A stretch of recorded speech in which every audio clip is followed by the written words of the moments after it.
Veuillez accueillir Yann Aumont sur le sujet violent « Il faut jouir du malheur d'autrui ».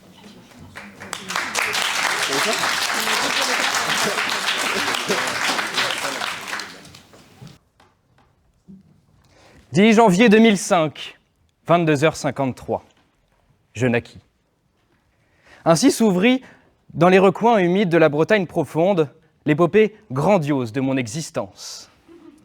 On s'imagine souvent qu'ainsi proche de la mer, l'horizon s'achève dans l'océan, touchant les étoiles. Première erreur, pour la plupart de mes camarades de maternelle, le bateau va bientôt s'échouer sur le comptoir d'un PMU. Mais face à moi se dressait un adversaire, un autre breton. Il y en avait un qui semblait avoir recueilli à lui seul l'intégralité du capital intellectuel de son cercle généalogique. Théophile était mon rival. Et cela ne pouvait plus durer. Je m'appliquais à la grandeur à travers les tâches de l'éveil, et un jour, la sentence fut irrévocable. Comptez jusqu'à 100. 2 smileys pour Yann, un seul pour Théophile.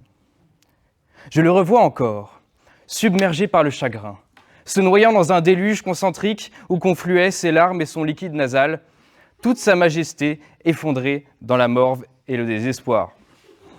J'étais alors envahi par quelque chose de plus fort que la colle Cléopâtre que j'ai l'habitude de sniffer. Une chose nouvelle traversait mon jeune corps. Le malheur d'un autre venait de me faire jouir. Et de vous à moi, ma victoire prit un goût d'absolu savoureusement coupable lorsque j'appris qu'il poursuivit sa scolarité à Notre-Dame de Bétarame. Plus tard,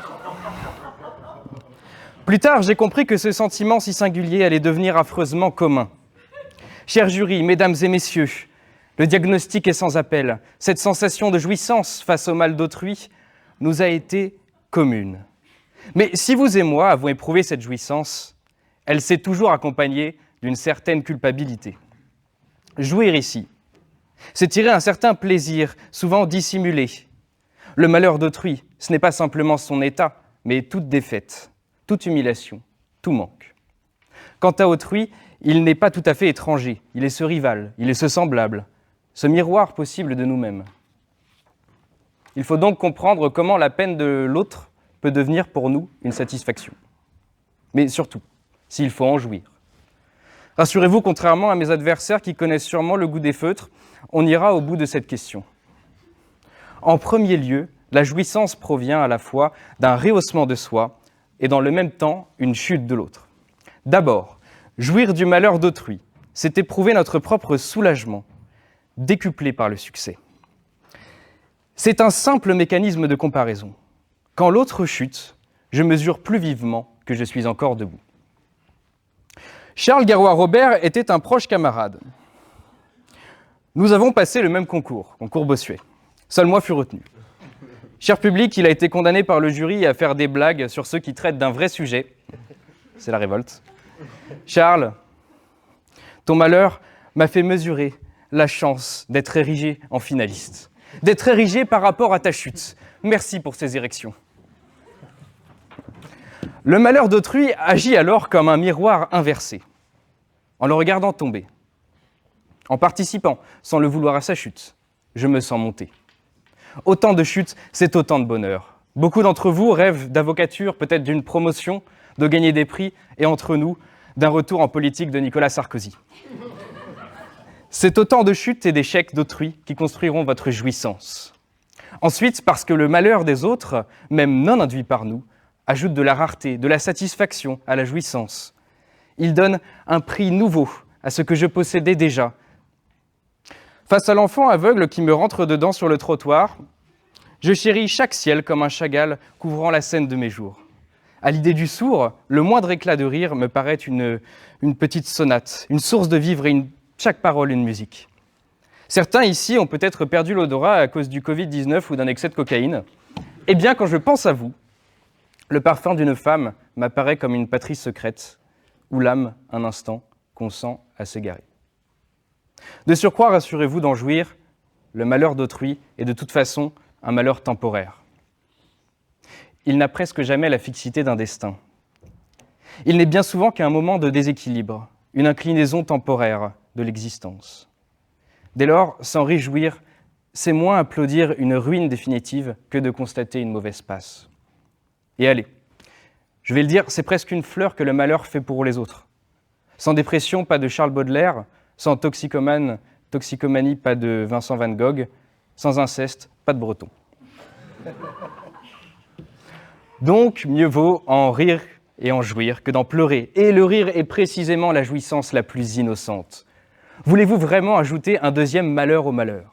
Ce soir, quand vous rentrerez chez vous, ne vous sentez pas coupable de rire de cet handicapé dans les transports. Non.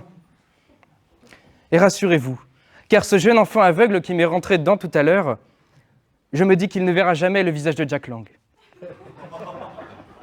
Que le sourd n'entendra jamais ce que l'aveugle a vécu, et que le muet ne sera jamais confronté par l'amicale des aveugles et sourds bretons, après une plaidoirie. Mais je sais ce que vous voulez entendre, et on va en parler tout de suite. Le malheur d'autrui est sinon fortuit, et parfois mérité. Oui, le malheur d'autrui nous satisfait davantage encore lorsqu'il prend les traits d'une réparation. La chute du favori, du méprisant ou de l'injuste ne ressemble plus alors à un simple accident, mais à un retour de karma. Ce qui me réjouit, ce qui vous réjouit, ce n'est pas seulement notre gloire sur l'autre, le comique de sa chute, mais l'impression d'un ordre rétabli. Oui, parce que vous ne connaissez pas tous les clochards. Certains hommes peu fréquentables ont été sans domicile fixe, comme Hitler par exemple, lesquels, mis à la rue par la main invisible de la justice, en connaîtront une deuxième, plus terrible encore, celle de l'abbé Pierre.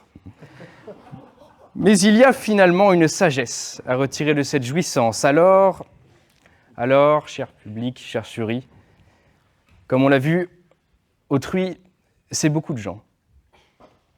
Et c'est pas tout à fait un étranger. Autrui demeure toujours une possibilité de nous-mêmes. Ainsi, dans cette jouissance même s'insinue déjà l'ombre de notre condition générale. On jouit du malheur des autres comme on se sent vivre au bord du risque. C'est parfois simplement être un homme, et l'homme, lui, est complexe, comme un patron socialiste, comme un breton de droite, parfois paradoxal, mais plein de bons sentiments. Car si la chute d'autrui nous soulage, c'est qu'elle nous rappelle confusément que la nôtre, pour un temps, a été différée. Nous croyons rire de lui, mais en vérité, nous remercions véritablement le sort de nous avoir laissés debout. Ainsi, dans cette joie coupable, il n'y a pas seulement de la cruauté, mais il y a aussi de la fragilité. Et c'est surtout de l'empathie, presque une forme de sagesse. Autrui tombe, et dans sa chute, il nous révèle ce que nous sommes. Des êtres qui tremblent, qui comparent, qui rient, qui se moquent, qui survivent. Des êtres misérables peut-être, des êtres humains, certainement.